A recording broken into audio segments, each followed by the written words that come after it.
Hello everyone, welcome to RR blouse design. तो आज हम ऑफ शोल्डर ब्लाउज़ की कटिंग और स्टिचिंग दोनों बहुत ही आसान तरीके से यहाँ पे सीखने वाले हैं। तो आप इस वीडियो को एंड तक देखिएगा ताकि आपको यहाँ पे कटिंग और स्टिचिंग दोनों समझ आ सकें। सबसे पहले हम ब्लाउज़ के पैटर्न को समझ लेते हैं। तो ये जो रहेगा हमारे फ्रंट पार्ट का लुक रहेगा, इसमें हम प्रिंसेस कट रखने वाले हैं। उसके बाद हम बैक पार्ट देख लेंगे। जो हमारा बैक पार्ट रहेगा वो ओपन रहने वाला है। और थर्ड पे हम सीखेंगे रोज़ फ्लावर स्लीव बनाना। तो इस वीडियो को आपको एंड तक देखना है। तो ये तीनों चीज़ें आपको बिल्कुल क्लियरली समझ आ जाएंगी कि इसको हमें कैसे बनाना है। ऑफ शोल्डर ब्लाउज़ बनाने के लिए हमें जो मेजरमेंट चाहिए रहते हैं वो हम देख लेंगे। तो जो हमारे मेजरमेंट है वो कॉमन है, लेकिन जो इसमें हमने नया मेजरमेंट ऐड किया है वो हमारा फुल राउंड शोल्डर का मेजरमेंट है। तो जो हमारा फुल राउंड शोल्डर है वो कितना है, वो 33 इंच का है। तो ये जो 33 इंच का मेजरमेंट लिया है वो मैंने डायरेक्ट बॉडी से लिया है। तो यहाँ पे भी मैं आपको क्लियरली समझाऊंगी कि हमें बॉडी से मेजरमेंट किस तरह से लेना है। ऑफ शोल्डर ब्लाउज़ बनाते समय जो सबसे इम्पॉर्टेंट मेजरमेंट होता है वो हमारा फुल राउंड शोल्डर का होता है। तो उसके लिए यहाँ पे मैंने डमी ले लिया है। और डमी से हम क्लियरली समझेंगे कि हमें बॉडी पे किस तरह से मेजरमेंट को लेना है। तो फुल राउंड शोल्डर का मेजरमेंट लेने के लिए आपको इंची टेप को बैक साइड से लेते हुए फ्रंट साइड में नेक की तरफ लाते हुए राउंड में लगा के देखना है कि जो हमारा मेजरमेंट है वो कितने इंच पे आ रहा है। और जब हम इसे राउंड में लेंगे तो हम इसे शोल्डर की तरफ से लेते हुए आएंगे। और जो हमारा नेक है वो बॉट नेक रहेगा। तो आपको ऊपर तक लगा लेना है इंची टेप को, ज़्यादा डीप में लेके नहीं जाना है। तो ये जो है हमारा राउंड कितना आ रहा है, वो 33 इंच का आ रहा है। तो इस तरह से हम फुल राउंड शोल्डर का मेजरमेंट ले लेंगे। तो हमारा 33 था, तो यहाँ पे जो हमारे राउंड का शोल्डर था वो हमें मिल चुका है। सेम ऐसे ही आपको भी आपका बॉडी का मेजरमेंट ले लेना है। बाकी मेजरमेंट कॉमन रहेगा हमारा लेंथ, चेस्ट, एपेक्स पॉइंट। और जो आज की वीडियो में फार्मूला यूज़ होने वाले हैं वो इन दोनों चार्ट के अकॉर्डिंग हम यूज़ करेंगे। तो ये दोनों चार्ट फार्मूले आज की वीडियो में हम यूज़ करने वाले हैं। सबसे पहले हम अपने ऑफ शोल्डर ब्लाउज़ की मार्किंग को समझेंगे कि फ्रंट पार्ट में किस तरह से मार्किंग करनी है और बैक पार्ट के लिए किस तरह से मार्किंग करनी है। उसके बाद सबसे लास्ट में हम अपनी रोज़ फ्लावर स्लीव की कटिंग देखेंगे। फर्स्ट में हम अपने बैक पार्ट की कटिंग करेंगे। तो बैक पार्ट की कटिंग करने के लिए हम ब्लाउज़ की लेंथ देखेंगे। तो ब्लाउज़ की लेंथ कितनी है, 13.5 इंच है। तो यहाँ पे 13.5 इंच में हम 1.5 इंच प्लस करेंगे। नॉर्मली जब भी हम ब्लाउज़ की कटिंग करते हैं तो हम लेंथ में 1 इंच प्लस करते हैं। पर अभी जो हम ब्लाउज़ बना रहे हैं वो ऑफ शोल्डर ब्लाउज़ है, तो यहाँ पे हम 13.5 में 1.5 इंच प्लस करेंगे। आगे ही आपको क्लियर हो जाएगा कि हमने इसमें 1.5 इंच प्लस क्यों किया है।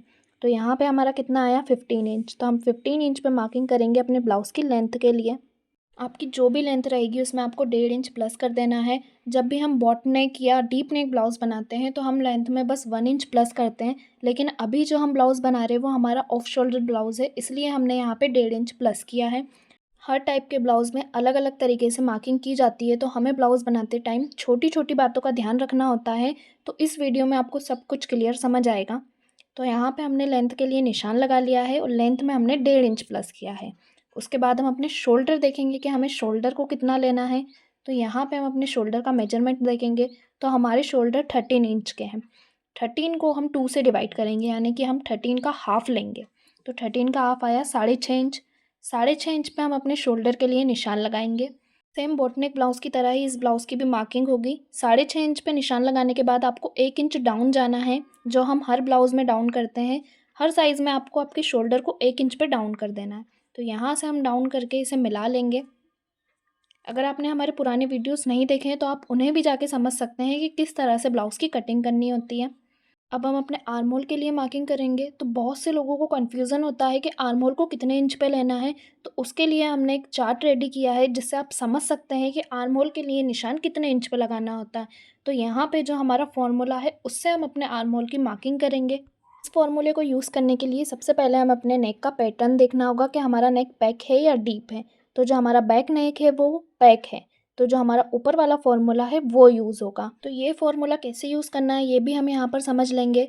तो फॉर्मूला यूज़ करने के लिए सबसे पहले हमें हमारे चेस्ट के साइज़ को देखना होगा। तो हमारे चेस्ट का साइज़ कितना है उसी के अकॉर्डिंग हम फॉर्मूला यूज़ करेंगे। तो यहाँ पे जो हमारा साइज़ है वो 32 है, यानी कि ये सेकंड लाइन में आ रहा है, तो हमारा सेकंड लाइन वाला फॉर्मूला यूज़ होगा। तो 32 को आपको 6 से डिवाइड करके +1 कर देना है। आपका जो भी साइज़ रहेगा आपको उसी के अकॉर्डिंग फॉर्मूले को यूज़ करना है। तो हमारा आर्म होल कितना आया, 6.5 इंच आया। तो हम 6.5 इंच पे मार्किंग करेंगे अपने आर्म होल के लिए। ये जो हम आर्म होल के लिए मार्किंग कर रहे हैं ये हम डाउन वाले साइड से कर रहे हैं। जो हमने 1 इंच डाउन किया था वहीं से हमने अपने आर्म होल की मार्किंग की है। उसके बाद हमें आर्म होल को कितना डाउन करना है वो हम देख लेंगे। तो हमने शोल्डर कितने इंच पे लिए थे, 6.5 इंच पे, लेकिन आर्म होल की साइड से हम इसमें आधा इंच कम करके 6 इंच पे निशान लगाएंगे और इन दोनों लाइनों को मिला देंगे। आपने जितने भी शोल्डर लिए होंगे उसमें से आधा इंच कम करके आपको आपके आर्म होल की साइड निशान लगाना है। इससे जो हमारा आर्म होल रहेगा वो आधा इंच डाउन पे रेडी होगा। अब ये जो हमने आर्म होल के लिए निशान लगाया है, यहीं से हम अपने चेस्ट के लिए निशान लगाएंगे। तो हमारा चेस्ट है 32.5 इंच, इसे हम 4 से डिवाइड करेंगे। तो ये कितना आया हमारा, ये हमारा 8.2 आया। तो अब जो हमारी चेस्ट की मार्किंग होगी वो 8.2 इंच पे होगी। तो ये जो आर्म होल का निशान लगाया था, यहीं से आपको आपके चेस्ट की मार्किंग कर लेनी है। उसके बाद हम 1.5 इंच का मार्जिन यहाँ पे रखेंगे। तो यहाँ से हम 1.5 इंच का मार्जिन रखेंगे अपने बैक पार्ट के लिए। ये जो है हमारा बैक पार्ट है, क्लियर हुआ इतना। उसके बाद इस लाइन को हम अच्छे से मिला लेंगे। मिलाने के बाद जो हमने आर्म होल को डाउन किया था, उसी लाइन से हम आर्म होल की गहराई के लिए निशान लगाएंगे।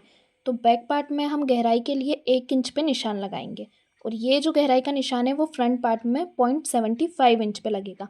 पर अभी हम बैक पार्ट की कटिंग कर रहे हैं, इसलिए हमने 1 इंच पे निशान लगाया है। 1 इंच पे निशान लगाने के बाद हमें आर्म होल को भी डाउन करना पड़ेगा। तो आर्म होल को हम बैक साइड से पूरा 1 इंच पे डाउन कर देंगे। इससे क्या होगा, जो हमारे आर्म होल में क्रीज आते हैं वो नहीं आएंगे। जब आप स्लीव अटैच करेंगे तो इससे इसकी जो फिनिशिंग है वो बिल्कुल क्लियर आएगी, कोई भी आपको क्रीज या सल की प्रॉब्लम नहीं आएगी। तो इस तरह से आपको आपके आर्म होल की मार्किंग करनी है। इसके बाद जो हमने 1 इंच डाउन किया था, इसे भी आपको क्रॉस में ले जाते हुए मिला देना है। तो इस तरह से अगर आप आपके आर्म होल का शेप देते हैं तो आपके आर्म होल की फिटिंग परफेक्ट आएगी। और अगर फिर भी आपको कुछ डाउट रहता है तो आप हमें कमेंट में पूछ सकते हैं। आर्म होल की मार्किंग करने के बाद अब हम हमारे वेस्ट की मार्किंग करेंगे। तो हम हमारे वेस्ट का मेजरमेंट देखेंगे। तो जो हमारी वेस्ट है वो कितनी है, 28 है। 28 को हम 4 से डिवाइड कर लेंगे। तो यहाँ पे जो हमारा आया वो 7 इंच आया। तो 7 इंच पे हम अपनी वेस्ट के लिए मार्किंग करेंगे। तो यहाँ से हम अपनी वेस्ट के लिए निशान लगा लेंगे 7 इंच पे। 7 इंच पे आपको निशान लगा लेना है। उसके बाद हम मार्जिन देखेंगे कि हमें मार्जिन को कितना ऐड करना है। तो बैक साइड में हम टक्स डालने वाले हैं, इसलिए जो हम मार्जिन रखेंगे वो 1.5 इंच में आधा इंच प्लस करके 2 इंच का रखेंगे। अगर आपको टक्स नहीं डालने हैं तो आप जो मार्जिन है वो 1.5 इंच तक रख सकते हैं, और अगर आप टक्स डालने वाले हैं तो उसमें आधा इंच प्लस करके मार्जिन में हम एक्स्ट्रा लेंगे।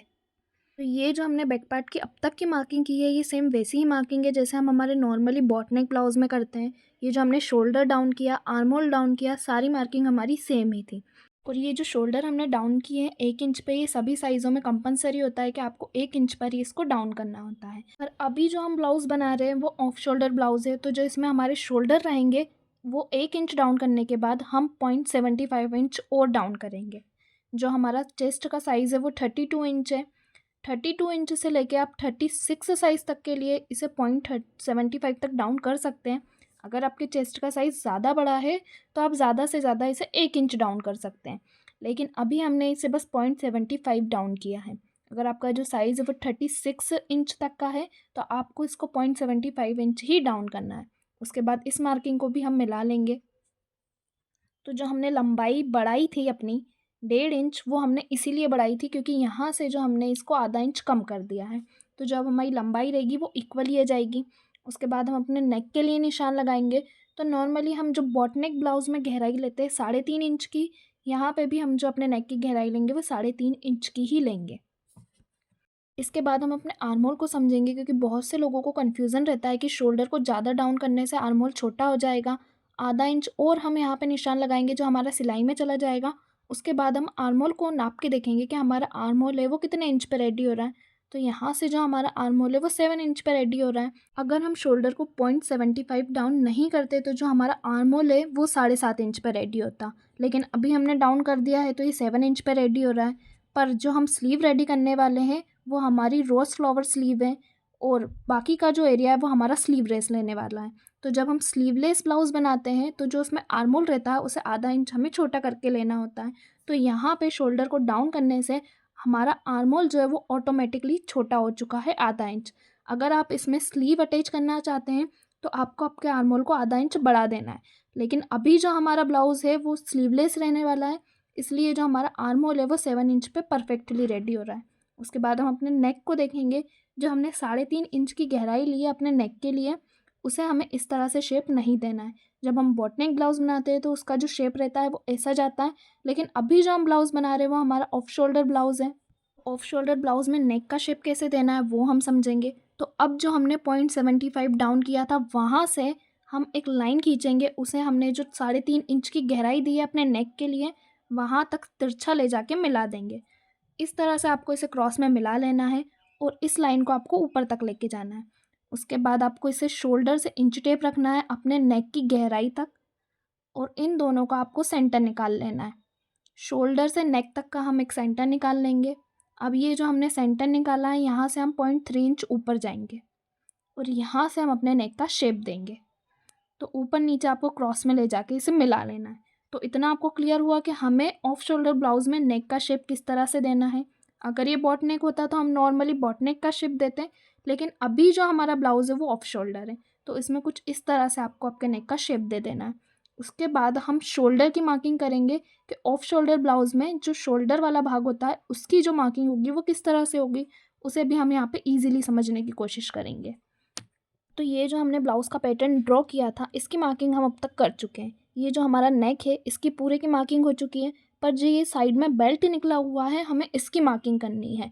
ये जो हमने ऑफ शोल्डर का शेप दिया था वो पूरी मार्किंग हो चुकी है, लेकिन अब ये जो साइड में बेल्ट निकला हुआ है इसकी मार्किंग हम कैसे करेंगे वो हम देखेंगे। तो सबसे पहले हम हमारे नेक का मेजरमेंट लेंगे। मेजरमेंट हम इस तरह से नहीं लेंगे क्योंकि ये हमारा सिलाई में आधा इंच एक्स्ट्रा दबने वाला है। तो सबसे पहले हम आधा इंच यहाँ पे निशान लगा लेंगे। इस निशान को हम शोल्डर वाली लाइन से मिला के नापेंगे। तो यहाँ से आपको इसको नाप लेना है कि जो आपका नेक है वो कितने इंच पे रेडी होगा। तो यहाँ से जो हमारा राउंड आ रहा है नेक का वो 7.5 इंच आ रहा है। अब ये जो हमारा 7.5 इंच आया है नेक का राउंड वो हमारा बस एक साइड के लिए आया है, क्योंकि ये जो हमारा फैब्रिक है वो डबल फोल्ड फैब्रिक है। तो हम दोनों साइड के नेक का राउंड देखेंगे, तो उसके राउंड के हिसाब से ही हमारे जो शोल्डर की मार्किंग होगी। तो इसे यहाँ पे हम समझने की कोशिश करेंगे। तो सबसे पहले हम देखेंगे कि जो हमारे नेक का राउंड है वो कितना आया है। तो जो बैक पार्ट में हमारा राउंड का नेक आया है वो आया है हमारा 7.5। 7.5 को हम 2 से मल्टीप्लाई करेंगे, क्योंकि ये हमारा डबल फोल्ड फैब्रिक है इसलिए यहाँ पे हमने 2 से मल्टीप्लाई किया। तो ये आया हमारा 15। सेम ऐसे ही हमारा फ्रंट पार्ट का नेक रेडी होगा तो उसका जो राउंड रहेगा वो भी 15 ही रहेगा, यानी कि हमारे बैक और फ्रंट दोनों पार्ट के राउंड के नेक आए हमारे 15-15। तो यहाँ पे हमारा बैक का भी नेक का लिख लिया हमने और फ्रंट के भी नेक का लिख लिया। अब ये जो हमारा 15-15 आया है इसे हम प्लस कर लेंगे, तो ये टोटल जो हमारे राउंड का नेक है वो कितना आया, 30 आया हमारा। और जो हमने फुल शोल्डर का राउंड लिया था वो कितना था, 33। तो हमारा जो फुल राउंड है नेक का वो 30 है और फुल राउंड शोल्डर का 33 है। अब 33 में से हम 30 माइनस कर देंगे तो हमें हमारा एक्स्ट्रा शोल्डर मिल जाएगा। तो यहाँ पे हम 33 में से -30 करेंगे तो ये कितना आया, 3 इंच। तो अब जो हमारे शोल्डर के लिए एक्स्ट्रा मार्किंग होगी वो कितने इंच पे होगी, यहाँ से 3 इंच पे होगी। तो अब जो हमारे बेल्ट की लंबाई के लिए हम निशान लगाएंगे वो हम 3 इंच पे लगाएंगे अपने शोल्डर से। तो यहाँ पे हम 3 इंच पे मार्किंग कर लेंगे। उसके बाद हम क्या देखेंगे कि हमें इस बेल्ट की चौड़ाई कितनी रखनी है। तो चौड़ाई हम यहाँ पे 2.5 इंच रखने वाले हैं। आप चाहे तो 2 इंच भी इसकी चौड़ाई रख सकते हैं, 2 से 2.5 इंच तक हम इस बेल्ट की चौड़ाई को रख सकते हैं। क्रॉस में ले जाते हुए हमें इस निशान को मिलाना है। तो आपको समझ में आया कि किस तरह से हमें अपने ब्लाउज़ के बेल्ट को लेना है। अगर आप इस तरह से मेजरमेंट लेके अपने ब्लाउज़ का बेल्ट रेडी करते हैं तो जो आपके ऑफ शोल्डर ब्लाउज़ की फिटिंग रहेगी वो बिल्कुल परफेक्ट आएगी। अब इसकी कटिंग कैसे करना है वो भी हम आगे देखेंगे। उससे पहले हम अपने बैक पार्ट में टक्स के लिए निशान लगा लेंगे। तो ये जो निशान लगता है वो सब साइज़ में सेम लगता है। सबसे पहले हम साइड से 4 इंच पे एक निशान लगा के एक लाइन खींच लेंगे और फिर नीचे से जो हमारी मार्किंग रहेगी वो भी 4 इंच पे होगी। 4 इंच पे निशान लगाने के बाद से दोनों साइड पे हम 0.3 इंच पे मार्किंग करेंगे। ये जो 0.3 की हमने मार्किंग की है ये हमारा सिलाई में दबेगा। इसके बाद हम अपने बैक पार्ट की कटिंग देख लेंगे कि हमें कटिंग कैसे करनी है। तो हम इसे नेक से कट करते हुए ऊपर की तरफ लेके आएंगे। नेक को कट करने के बाद अब हम पीछे के साइड से इसकी कटिंग करेंगे। तो जो हमने फिटिंग का निशान लगाया था वहाँ से हम इसे कट कर लेंगे। आर्म होल की जैसी हमने मार्किंग की थी सेम वैसे ही हम कट करेंगे, पर ये जो हमने बेल्ट का निशान लगाया था इसे अब अभी कट नहीं करेंगे। तो आर्म होल को भी हम यहाँ से कट कर लेंगे। उसके बाद ये जो हमारा बेल्ट वाला पार्ट है इसे कट करेंगे। ये थी हमारी बैक पार्ट की कटिंग हो गई है। अब ये जो हमने बेल्ट के लिए निशान लगाया था इसे भी हम यहाँ से कट कर लेंगे। तो ये दोनों पार्ट को आपको अलग अलग कट करना है, इसे हम एक साथ कट नहीं करेंगे क्योंकि इसे हम बाद में सिलाई से अटैच करेंगे। तो इसे हम ओपन करके बिछा लेंगे और ये जो हमने बेल्ट कट किया है ये हम बाद में सिलाई से कुछ इस तरह से अटैच करेंगे। तो ये हमारे बैक पार्ट की कटिंग कंप्लीट हो चुकी है। अब ये जो हमारे बेल्ट है इसे हम पिन से अटैच करके रख देंगे। दोनों साइड के बेल्ट को आपको पिन से अटैच कर लेना है। यहाँ पे दोनों बेल्ट को हमने पिन से अटैच करके रख लिया है। तो कुछ इस तरह से हमारे बैक पार्ट का लुक आएगा। इसके बाद हम अपने फ्रंट पार्ट की कटिंग देखेंगे कि हमें फ्रंट पार्ट की कटिंग कैसे करनी है। तो फ्रंट पार्ट की कटिंग करने के लिए हम अपने अस्तर के दूसरे वाले पार्ट को अच्छे से बिछा लेंगे और सबसे पहले हम अपनी लंबाई के लिए निशान लगाएंगे। तो जो हमने बैक पार्ट में लंबाई के लिए निशान लगाया था 15 इंच पे, फ्रंट पार्ट में हम आधे इंच प्लस करके 15.5 इंच पे निशान लगाएंगे अपनी लंबाई के लिए। क्योंकि फ्रंट पार्ट में हम प्रिंसेस कट ब्लाउज़ के लिए निशान लगाएंगे, इसलिए लंबाई में आपको आधे इंच प्लस कर देना है। लंबाई के लिए निशान लगाने के बाद जो हमने शोल्डर लिए थे 6.5 इंच के, यहाँ पे भी हम 6.5 इंच पे निशान लगा के 1 इंच शोल्डर को डाउन कर देंगे। जो हमने शोल्डर डाउन की है वहीं से हम अपने आर्म होल की मार्किंग करेंगे 6 इंच पे। यहाँ से भी हम 6 इंच पे निशान लगा देंगे। उसके बाद हम अपने चेस्ट के लिए मार्किंग करेंगे। तो जो हमने बैक साइड में चेस्ट के लिए निशान लगाया था 8.2 पे, यहाँ भी हम 8.2 पे निशान लगा के 1.5 इंच का मार्जिन रखेंगे। उसके बाद इन सभी लाइनों को अच्छे से मिला लेंगे। जैसे हमने बैक पार्ट की मार्किंग की थी सेम वैसे ही हम फ्रंट पार्ट की मार्किंग करेंगे। बस जब हम फ्रंट पार्ट में लेंथ के लिए निशान लगाएंगे तो उसमें आधे इंच हम एक्स्ट्रा लेंगे। इसके बाद हम अपनी कमर के लिए निशान लगाएंगे। तो बैक पार्ट में हमने ये निशान 7 इंच पे लगाया था और जो हमने मार्जिन लिया था वो हमने 2 इंच का लिया था, लेकिन फ्रंट पार्ट में हम ये मार्जिन 3 इंच पे लेंगे। 1.5 इंच में आपको 1.5 इंच प्लस करके 3 इंच का मार्जिन लेना है। क्योंकि जो फ्रंट पार्ट में हम मार्किंग करेंगे वो हमारी प्रिंसेस कट ब्लाउज़ की होगी, तो उसके लिए हमें जो मार्जिन लेना पड़ेगा नीचे के साइड से वो हम एक्स्ट्रा लेंगे। इसलिए यहाँ पे हमने 1.5 इंच प्लस किया है अपने मार्जिन में। जब हम प्रिंसेस कट ब्लाउज़ के लिए टक्स का निशान लगाएंगे तो वहाँ जो ये हमारा एक्स्ट्रा मार्जिन रहेगा वो कवर हो जाएगा। उसके बाद हम अपने आर्म होल की मार्किंग देखेंगे फ्रंट पार्ट के लिए। तो जो हमने बैक पार्ट में 1 इंच पे निशान लगाया था, फ्रंट पार्ट में हम 0.75 इंच पे निशान लगाएंगे और बैक साइड से 1 इंच पे डाउन कर देंगे। उसके बाद इसे भी हम अच्छी तरह से गोलाई में मिला लेंगे। गोलाई में मिलाने के बाद पीछे के साइड से भी हम इसे डाउन करते हुए मिला लेंगे। तो इस तरह से आपको आपके फ्रंट पार्ट के आर्म होल की मार्किंग करनी है। तो ये हमारे फ्रंट पार्ट के आर्म होल की मार्किंग हो चुकी है। इसके बाद अब हम अपने ब्लाउज़ में प्रिंसेस कट ब्लाउज़ का शेप देने के लिए मार्किंग करेंगे। तो उसके लिए हमें अपने शोल्डर का सेंटर पॉइंट चाहिए रहेगा। तो हम शोल्डर का सेंटर कैसे निकालेंगे? क्योंकि हम जो ब्लाउज़ बना रहे हैं वो ऑफ शोल्डर ब्लाउज़ है। तो इसके लिए सबसे पहले हम बॉट नेक ब्लाउज़ की मार्किंग करेंगे। इससे क्या होगा, इससे हमें हमारे शोल्डर का सेंटर पॉइंट मिल जाएगा।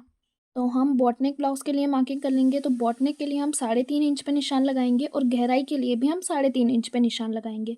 ये निशान लगाने के बाद अब जो हमारे शोल्डर आए हैं इसका हम सेंटर निकाल लेंगे। तो इंची टेप को आपको इसके ऊपर रख लेना है और इसका हाफ कर लेना है और यहाँ पे सेंटर पे हम निशान लगा देंगे। अब ये जो हमने अपने शोल्डर का सेंटर निकाला है यहीं से हम अपने ब्लाउज़ के पॉइंट के लिए मार्किंग करेंगे। तो उसके लिए हम शोल्डर टू एपेक्स डॉट का मेजरमेंट देखेंगे। तो हमारा शोल्डर टू एपेक्स का मेजरमेंट 9.5 इंच है। तो अब ये जो हमने सेंटर निकाला है यहाँ से हम निशान लगाएंगे अपने डॉट पॉइंट के लिए। तो ये जो हमारा 9.5 था इसमें आधे इंच प्लस करके हम 10 इंच पे मार्किंग करेंगे। इस लाइन को हम अच्छे से मिला लेंगे। अब ये जो हमारा सेंटर पॉइंट आया है ये शोल्डर से आया है। फ्रंट से सेंटर पॉइंट निकालने के लिए हम एपेक्स टू एपेक्स का मेजरमेंट देखेंगे। तो एपेक्स टू एपेक्स हमारा 8 इंच है। तो यहाँ पे हम 8 इंच का हाफ लेंगे। हाफ करने के लिए हम इंची टेप को अच्छे से रख लेंगे। रखने के बाद इसको हाफ करेंगे और जो भी इसका सेंटर आ रहा होगा उस पर हम निशान लगा लेंगे। तो फ्रंट से हमें हमारा सेंटर पॉइंट मिल चुका है। तो ये कितना आ रहा है, हमारा 4 इंच पे आ रहा है। उसके बाद नीचे से हम इसमें से आधा इंच कम करके निशान लगाएंगे। तो ये जो हमारा 4 इंच आया था नीचे हमने इस आधा इंच कम करके 3.5 इंच पे निशान लगाया है। उसके बाद इन दोनों लाइनों को हम अच्छे से मिला लेंगे। हल्की सी क्रॉस में आपको इसको मिला लेना है। अब इसके बाद हम प्रिंसेस कट ब्लाउज़ के लिए डॉट का निशान लगाएंगे। तो बहुत लोगों को कन्फ्यूज़न होता है कि जो डॉट का निशान है वो कितने इंच पे लगेगा। तो इसको देखने के लिए हमने जो चार्ट रेडी किया है उससे हम आसानी से समझ सकते हैं कि जो डॉट पॉइंट का निशान है वो कितने इंच पे लगता है। तो ये हमारा टक्स चार्ट है, इसके अकॉर्डिंग ही हम अपने डॉट पॉइंट के लिए निशान लगाएंगे। तो इसमें चेस्ट का साइज़ देखना होता है। सबसे पहले तो हम हमारे चेस्ट का साइज़ देखेंगे। तो जो हमारा साइज़ है वो 32 इंच है। ये जो साइज़ है वो हमारा फर्स्ट लाइन में आ रहा है और फर्स्ट लाइन में जो डॉट का पॉइंट है वो 2.5 इंच पे है वेस्ट से। तो अब हम अपनी कमर से 2.5 इंच पे निशान लगाएंगे अपनी डॉट पॉइंट के लिए। तो यहाँ से मैंने 2 इंच पे निशान लगाया है। आप 2 से 2.5 इंच के बीच में निशान लगा सकते हैं। उसके बाद इसे भी हम क्रॉस में मिला देंगे।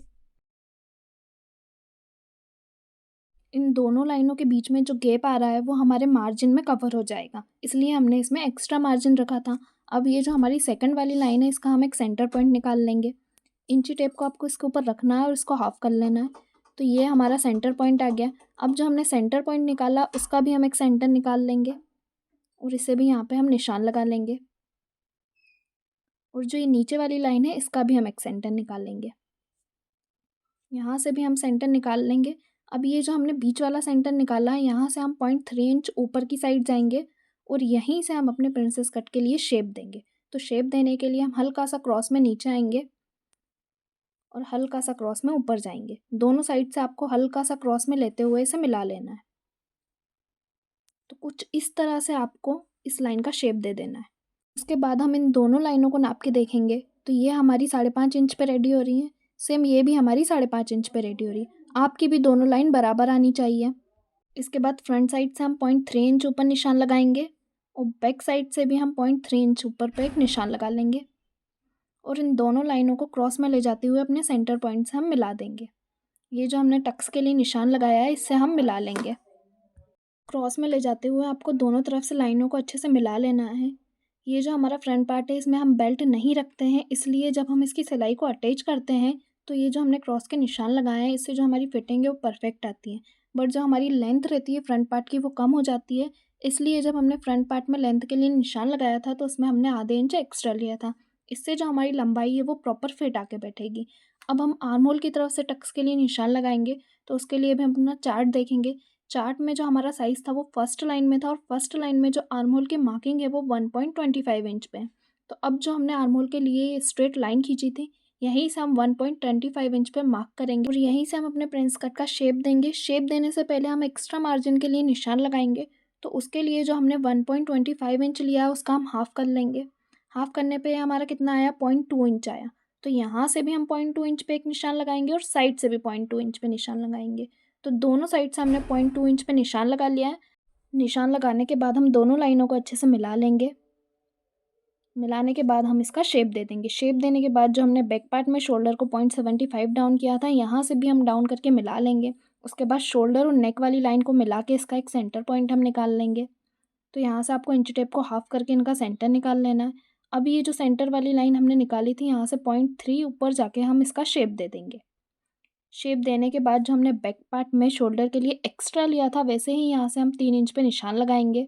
यहाँ से हमें अपने बेल्ट के लिए मार्किंग कर लेनी है और 2.5 इंच का निशान लगाएंगे हम अपनी बेल्ट की चौड़ाई के लिए और इसे मिला लेंगे। तो जैसा हमने बैक पार्ट में निशान लगाया था सेम वैसे ही हमने फ्रंट पार्ट में भी निशान लगा लिया। अब फ्रंट पार्ट की कटिंग भी हम वैसे ही कर लेंगे जैसे हमने अपने बैक पार्ट की कटिंग करी थी। यहाँ से भी हम दोनों पार्ट को अलग अलग कट करेंगे। जो हमने बेल्ट के लिए निशान लगाया है वो बेल्ट हमारा अलग से कट होगा और जो हमने फ्रंट पार्ट के लिए निशान लगाया वो हमारा अलग से कट होगा। उसके बाद जो हमने प्रिंसेस कट के लिए निशान लगाया था क्रॉस में उसको कट कर लेंगे और जो हमने यहाँ पे प्रिंसेस कट का शेप दिया था उसको भी हम उसी शेप में कट कर लेंगे।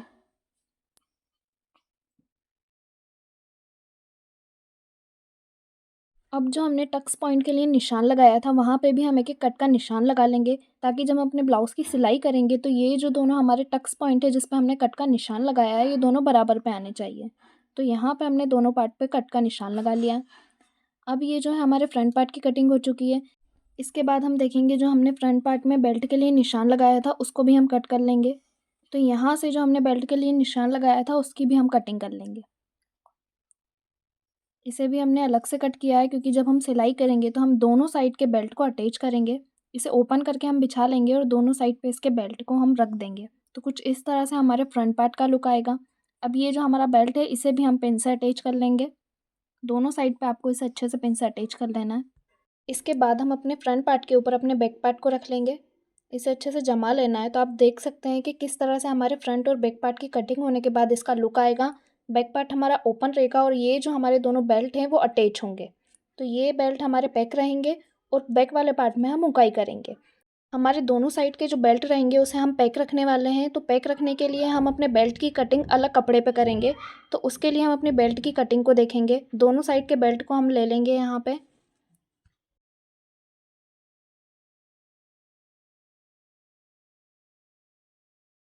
ये हमने अपने दोनों पार्ट के शोल्डर के जो बेल्ट थे उनको ले लिया। अब यहाँ पे हम एक फैब्रिक लेंगे और उस पे इसकी कटिंग करेंगे। इससे क्या होगा, जो हमारा बेल्ट रहेगा वो पैक हो जाएगा। तो यहाँ पे हम अपने बेल्ट को अच्छी तरीके से बिछा लेंगे बिछाने के बाद सेम मार्किंग हम बेल्ट की कर लेंगे। जैसा हमारा बेल्ट है वैसी सेम मार्किंग आपको कर लेनी है।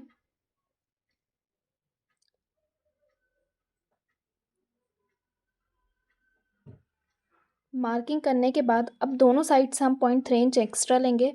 ये जो हमने एक्स्ट्रा लिया है ये हमारा सिलाई में दबेगा। जब हम इसे अपने शोल्डर पर अटैच करेंगे तो ये जो हमने एक्स्ट्रा मार्जिन लिया है ये हमारा सिलाई में चला जाएगा। अब इसे हम मिला के कट कर लेंगे। अच्छे से मिला के आपको इसको कट कर लेना है।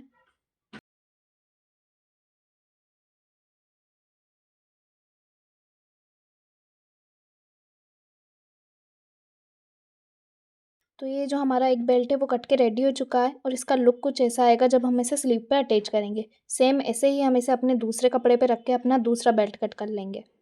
दोनों बेल्ट हमारे सेम साइज़ के रहेंगे। तो ये हमारे दोनों बेल्ट कट के रेडी हो चुके हैं। अब हम इसे अपने शोल्डर पे लगा के देखेंगे। तो ये जो है हमारे दोनों शोल्डर हैं और इस पे जब ये अटैच होगा तो कुछ इस तरह से ये इसका लुक आएगा। ये अब ये जो हमारे शोल्डर पे जब अटैच होगा तो ये पूरी तरह से पैक रहेगा। सेम ऐसे ही हमारा दूसरा वाला भी अटैच होगा। तो इस तरह से हमें इन बेल्ट की कटिंग कर लेनी है। इसके बाद हम अपने बैक पार्ट को बिछा लेंगे। बैक वाले पार्ट में हम हुकाई की पट्टी करने वाले हैं, इसलिए हम इसे बैक से ओपन कर लेंगे। तो ये वाला पार्ट हमारा ओपन रहने वाला है। लाइनिंग पे कटिंग करने के बाद अब हम अपने मेन फैब्रिक पे अपने अस्तर को रख के कट कर लेंगे। तो जो हमारे अस्तर का बॉर्डर वाला पार्ट है उस पे हम अपना बैक वाला पार्ट रखेंगे और इसको कट कर लेंगे। उसके बाद जो हमारा फ्रंट पार्ट है वो पैक रहने वाला है, तो इसे हम मेन फैब्रिक पे पैक साइड पे रखेंगे। पैक साइड पे रखने के बाद इसकी कटिंग कर लेंगे। अब जो हमारा बेल्ट है उसकी भी हम कटिंग कर लेंगे। इसकी कटिंग करने के बाद अब हम अपनी स्लीव की कटिंग करेंगे, जो कि हमारी डिज़ाइनर स्लीव होने वाली है। हम जो स्लीव रेडी करने वाले हैं वो रोज़ फ्लावर डिज़ाइन वाली स्लीव है। तो इसके लिए हमने यहाँ पे डबल फोल्ड कपड़ा ले लिया है। तो इस कपड़े को कैसे फोल्ड करना है सबसे पहले हम वो देखेंगे। तो इस कपड़े को सबसे पहले हम पूरा ओपन करके बिछा लेंगे। बिछाने के बाद हम इसे डबल फोल्ड कर लेंगे। डबल फोल्ड करने के बाद एक बार फिर से हम फोल्ड कर लेंगे। तो ये जो है हमारा 4 फोल्ड हो चुका है। उसके बाद हम इंची टेप लेंगे और जो इसका कॉर्नर है वहाँ से हम 4.2 इंच पे एक मार्किंग करेंगे। इस तरह से आपको पूरा राउंड शेप बना लेना है 4.2 इंच पे मार्किंग करते हुए। इस तरह से इसको हम अच्छे से गोल शेप में राउंड करते हुए मिला लेंगे। इसी को आपको कट कर लेना है। तो ये जो है हमारी फ्लावर शेप में बन के रेडी हो चुकी है और इसे ओपन करके रखेंगे तो ये पूरी तरह से राउंड लुक में आएगी। अब जो इसके कॉर्नर है उसे हम पैक कर लेंगे। तो उसको आप चाहे तो पीकू भी कर सकते हैं, अदरवाइज़ आप इस तरह से भी इसका राउंड पूरी तरह से पैक कर सकते हैं। इस तरह से पैक करने से क्या होगा, जो आपकी फिनिशिंग रहेगी वो और ज़्यादा अच्छी आएगी। जब हम पीको करते हैं तो वो थोड़ा मोटा मोटा लगता है, और जब इस तरह से इसका राउंड पैक करेंगे तो जो इसका लुक है वो पूरी तरह से बहुत अच्छा आएगा और बहुत बारीक फिनिशिंग जैसा दिखेगा।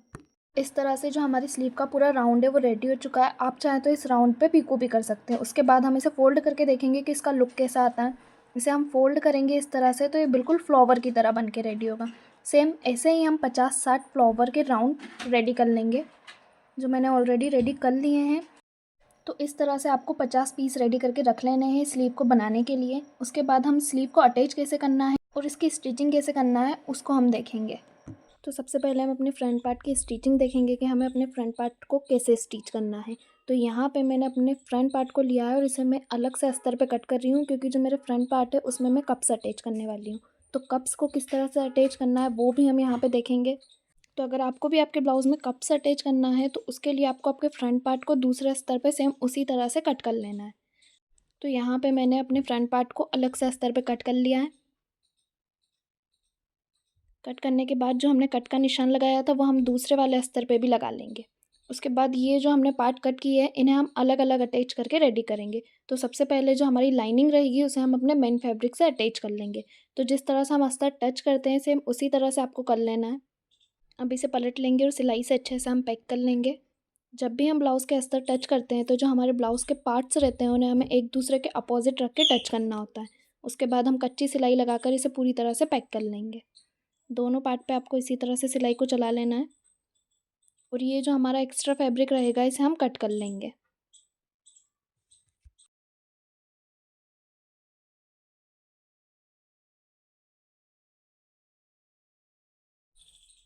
कट करने के बाद अब जो हमारा दूसरा वाला साइड है उसे भी हम ऐसे ही अटैच कर लेंगे। इसको अच्छे से खोल के आपको बिछा लेना है और नीचे की साइड से हम इसे पैक करेंगे। और आपका जो मेन फैब्रिक है उसके सीधे वाले साइड पे आपको अस्तर को रखना है, क्योंकि जब हम इसे पलटेंगे तो ये ऑटोमेटिक हमारा उल्टे वाले साइड पे चला जाएगा। और जब भी आप इसे पलटे तो बारीक बारीक कट लगा लेना है, क्योंकि जब हम कट लगा लेते हैं तो इससे जो हमारी सिलाई रहती है वो अच्छे से फोल्ड हो जाती है और जो हमारी सिलाई में फिनिशिंग रहती है वो बहुत अच्छी आती है। इसको भी पैक करने के बाद हम कच्ची सिलाई इसके आसपास लगा लेंगे।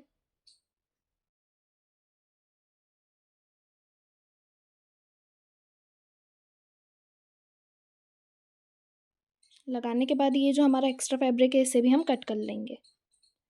तो ये जो है हमारा फ्रंट पार्ट का हमने अस्तर टच कर लिया है। अब ये जो हमारे कट के निशान थे वो हम मेन फैब्रिक पे भी लगा लेंगे।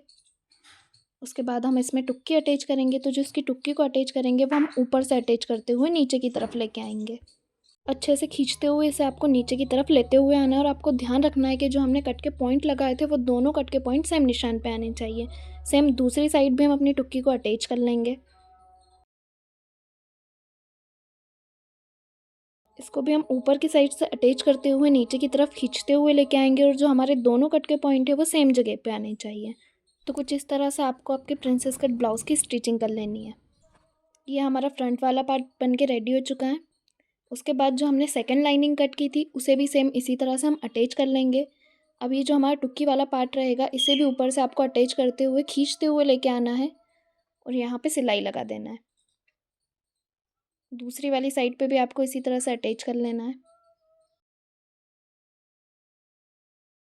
इसे भी हम ऊपर से ही अटैच करते हुए लेके आएंगे और नीचे लाके हम मिला लेंगे। अब ये जो हमने दूसरी लाइनिंग कट की है इस पे जो हमने टक्स के निशान लगाए थे उसे हम नाप के देखेंगे। तो इसे चॉक से हम पहले डार्क कर लेंगे। तो ये हमारा कितने इंच पे आ रहा है, 4.5 इंच पे आ रहा है। दूसरी साइड भी हम 4.5 इंच पे एक मार्किंग कर लेंगे। ये जो हमने दोनों साइड 4.5 इंच की मार्किंग की है यहीं पे हम अपने कप्स को अटैच करेंगे। कप्स को अटैच करने के लिए पहले आपको कप्स का भी एक सेंटर निकाल लेना है और उसी से आपको यहाँ पे अटैच कर देना है। ये जो हमने स्टार्टिंग में अपना एपेक्स पॉइंट निकाला था वहीं पे हम अपने कप्स को अटैच करेंगे। दोनों साइड पे आपको इसी तरह से धागे से अटैच कर लेना है। तो दोनों साइड पे हमने कप्स को अटैच कर लिया है। इस तरह से कप्स को अटैच करने के बाद जो हमारा फ्रंट वाला पार्ट है उसे हम लेंगे, उसके ऊपर हम हमारे सेकंड लाइनिंग वाले पार्ट को रखेंगे और इसको कैसे अटैच करना है वो हम देख लेंगे। तो जो हमारे शोल्डर ओपन रहने वाले हैं उसे हम यहाँ पे पैक कर लेंगे।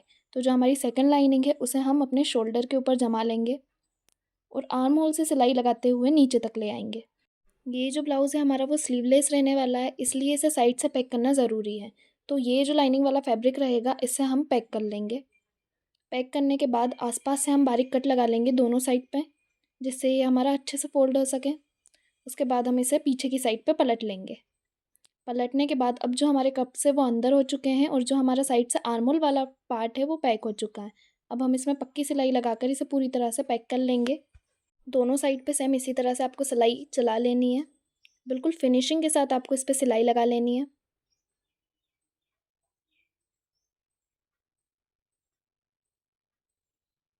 उसके बाद नीचे से भी हम इसे फोल्ड कर लेंगे। जो हमारा मेन फ्रंट पार्ट है आगे का उसे हम ऑलरेडी अस्तर टच करते टाइम फोल्ड कर चुके हैं, लेकिन जो हमारा सेकंड वाला पार्ट है लाइनिंग वाला उसको हम अभी यहाँ से मोड़ लेंगे। तो इससे क्या रहेगा, दोनों पार्ट हमारे पैक हो जाएंगे। इस तरह से मोड़ते हुए आपको इस पर सिलाई लगा देनी है और ये जो हमने दोनों कट के निशान लगाए थे ये सब हमारे सेम जगह पे आने चाहिए। उसके बाद साइड से भी हम इसे पैक कर लेंगे और जो हमारा एक्स्ट्रा फैब्रिक रहेगा उसे हम कट कर लेंगे। ऊपर नेक की तरफ से भी इसको आपको पैक कर लेना है। हल्का सा कपड़े को खींचते हुए आपको पैक करना है, क्योंकि फ्रंट के साइड पे जो हमने अटैच किए हैं कप्स उसकी वजह से थोड़ा सा सल आता है, इसलिए आपको इसे खींचते हुए अटैच करना है। तो ये हमारे फ्रंट पार्ट में कप्स लग के रेडी हो चुके हैं। कुछ इस तरह से इसका जो लुक है और फिटिंग है वो दोनों परफेक्ट आएगी।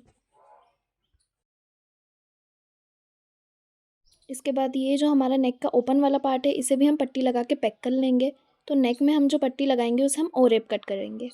इसे हल्का सा आपको चौड़ा कट करना है, क्योंकि इसे हम अंदर की साइड फोल्ड करेंगे। अब ये जो हमने ओरेप शेप में पट्टी को कट किया है इन्हें एक दूसरे के ऊपर अपोजिट साइड में रख के हम जोड़ लेंगे। शोल्डर वाली साइड से पट्टी को फोल्ड करते हुए हम अपनी नेक पे अटैच कर देंगे। इसको आपको हल्के से खींचते हुए लेके जाना है और अपने नेक पे अटैच कर देना है। दूसरी वाले शोल्डर की साइड से भी हम पट्टी को फोल्ड कर देंगे। उसके बाद हल्के हल्के से कट लगा के इसे अंदर की साइड हम पलट देंगे।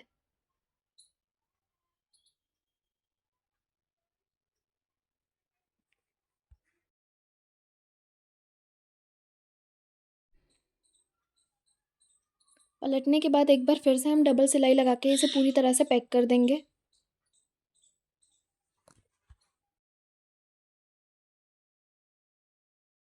तो ये जो है हमारा फ्रंट पार्ट रेडी हो चुका है। अब फ्रंट पार्ट में जो हमने साइड से अपने आर्म होल को दबाया है और नेक को पैक किया है, सेम ऐसे ही हम अपने बैक पार्ट को भी पैक कर लेंगे। तो यहाँ पे हमने अपने बैक पार्ट को भी रेडी कर लिया है। तो बैक पार्ट में हम देखेंगे कि हमने नीचे से इसे फोल्ड किया था, उसके बाद साइड से हमने आर्म होल में भी सिलाई को लगा लिया है और नेक को भी पट्टी लगा के पैक कर लिया है।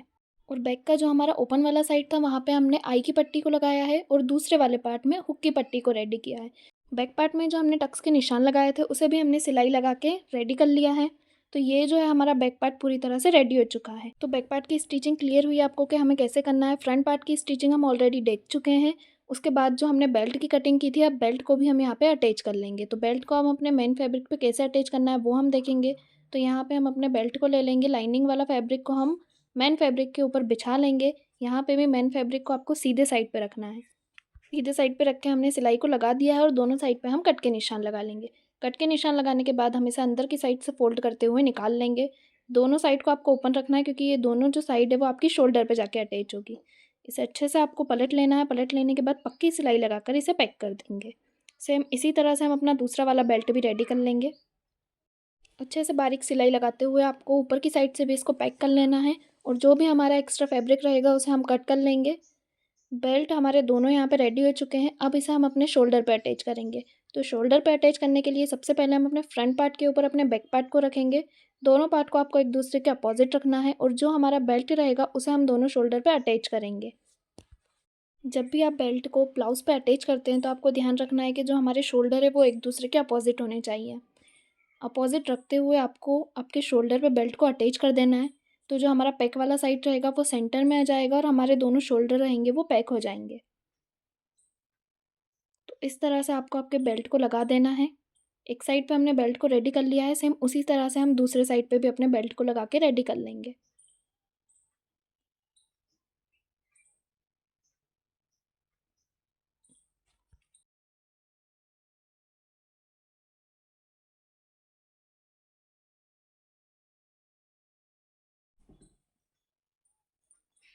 तो दोनों साइड पे हमने बेल्ट को अटैच कर लिया है और इस तरह से इसका लुक आएगा। उसके बाद ये जो हमने बेल्ट रेडी किया है इसी पे हम अपनी स्लीव को अटैच करेंगे।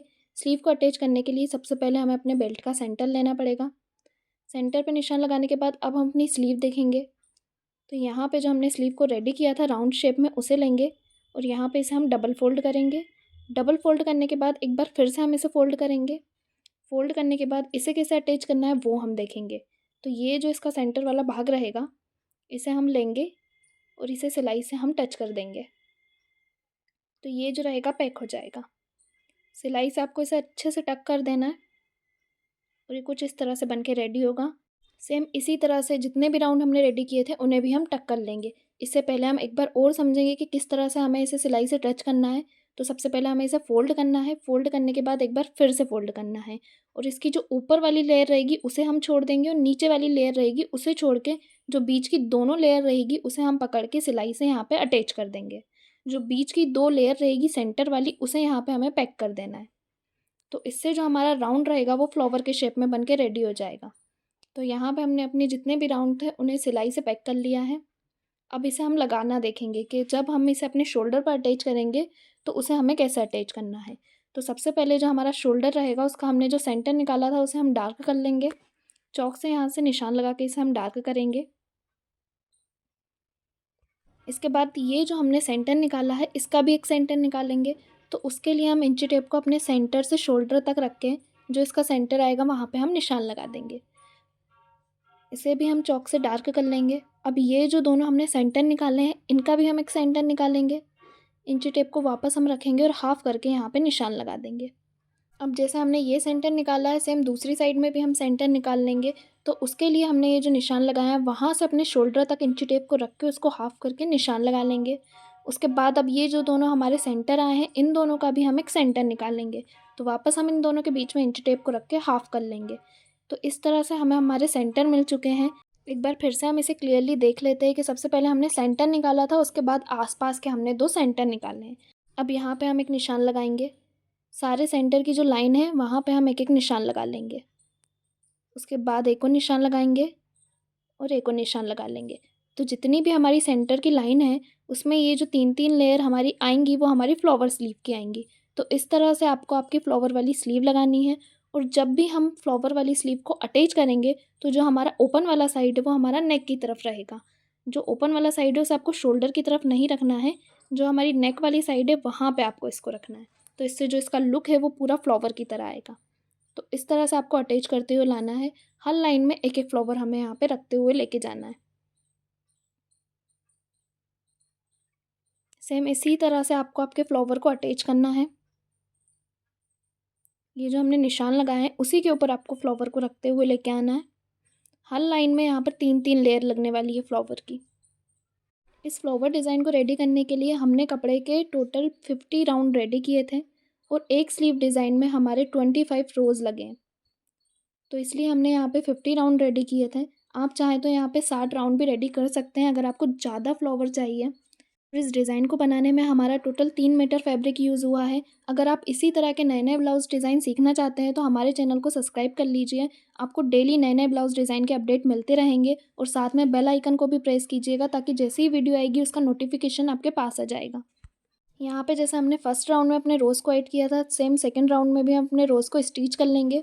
उसके बाद हम अपनी थर्ड लेयर में भी रोज़ को लगा लेंगे और सबका ओपन वाला साइड आपका नेक की साइड होना चाहिए। अब जो हमने तीसरा निशान लगाया था अपना, उस पे भी हम रोज़ अटैच कर लेंगे।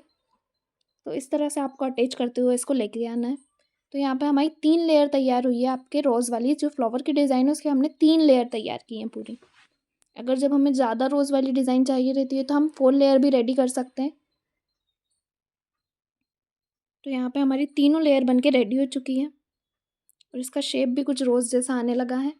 उसके बाद हम साइड में भी यहाँ पे रोज़ को अटैच करेंगे ताकि जो साइड से भी पूरी तरह से कवर हो सके। तो साइड से कैसे अटैच करना है वो भी हम देख लेंगे। तो जैसे हमने 3 लेयर तैयार की है सेम वैसे ही साइड में भी हम 3 रोज़ अटैच करेंगे और जो रोज़ का ओपन वाला साइड रहेगा वो इस बार आपका शोल्डर की तरफ रहेगा। जो हमने पहले रोज़ अटैच किए थे उनका ओपन वाला साइड हमारा नेक की तरफ था, लेकिन अब हम साइड में रोज़ अटैच कर रहे हैं तो इसका ओपन वाला साइड आपको शोल्डर की तरफ करना है। यहाँ से भी आपको 3-3 रोज़ लगाते हुए लेके आना है। तो हमारी एक लेयर साइड में तैयार हो जाएगी। जैसे मैं अटैच कर रही हूँ सेम वैसे ही अटैच करते हुए आपको लेके आना है। तो यहाँ पे साइड में हमने एक लेयर तैयार कर ली है। सेम इसके अपोजिट साइड में भी हम यहाँ पे फ्लावर को अटैच करेंगे। तो एक साइड पे हमने लगा लिया है, वैसे ही हम दूसरी साइड भी लगाएंगे। जो हमारे शोल्डर का दूसरा वाला साइड है वहाँ पे भी हम रोज़ को अटैच करेंगे और इसका भी ओपन वाला साइड हम शोल्डर की तरफ रखेंगे। तो आपको समझ में आया कि किस तरह से हम रोज़ फ्लावर डिज़ाइन बना सकते हैं। इस तरह से हमारी पूरी डिज़ाइन रेडी हो जाती है और जो इसका लुक है वो बिल्कुल फ्लावर की तरह आता है। तो यहाँ पे हमने दोनों स्लीव पे अपनी रोज़ वाली फ्लावर की डिज़ाइन को रेडी कर लिया है और इस तरह से इसका लुक आया है। अब साइड में हम इसमें फिटिंग वाली सिलाई लगा लेंगे। आपका जो भी साइज़ रहेगा उसके अकॉर्डिंग आपको आपके ब्लाउज़ में फिटिंग को डाल लेना है।